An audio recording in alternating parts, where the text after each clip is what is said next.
Ici, vous avez le Ceiba pentadra, connu sous le nom de fromager, qui est l'un des premiers arbres du jardin, donc un arbre centenaire. Alors, vous avez vu que je suis sortie de l'arbre, ce n'est pas parce que je fais de la magie, c'est tout simplement parce que la nature a voulu que cet arbre-là soit doté d'une cave naturelle et qui offre en même temps un passage. Un arbre dont bon nombre de personnes ignorent les vertus et même l'existence. Ici, au jardin botanique de Bingerville, se trouvent diverses espèces d'arbres et de plantes, comme ce fromager utile à la recherche scientifique.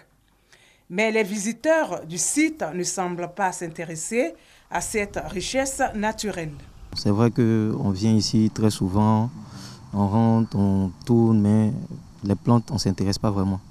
Nous, c'est vraiment la nature, l'aspect tranquillité qui nous intéresse. Je suis venue lire un bouquin, voilà, et puis passer un peu du temps au botan, c'est tout. Le jardin botanique, parce que c'est un endroit très paisible.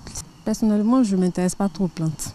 Détente, loisirs, voilà à quoi sert le jardin botanique de Bingerville pour la plupart des visiteurs. Un fait que veulent corriger les responsables des lieux. Des actions sont donc menées pour redonner à ce jardin ses fonctions premières, celles de la sauvegarde et de la promotion de la biodiversité. Ces visiteurs-là, nous essayons au maximum de leur expliquer un peu les avantages des différentes essences que nous avons ici, en leur faisant une visite guidée.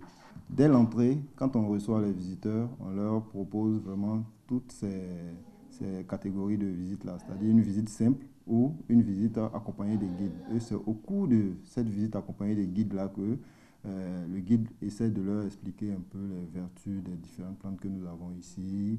Et il faut dire que c'est ici que certaines personnes même découvrent, par exemple, le plant de cacao. De 1904 à 1905, ce jardin était la résidence du gouverneur français Engoulevent. À partir de 1905, il devient un lieu d'essai de plantes venues de divers horizons avant d'être retenu comme jardin botanique de Bingerville en 1952.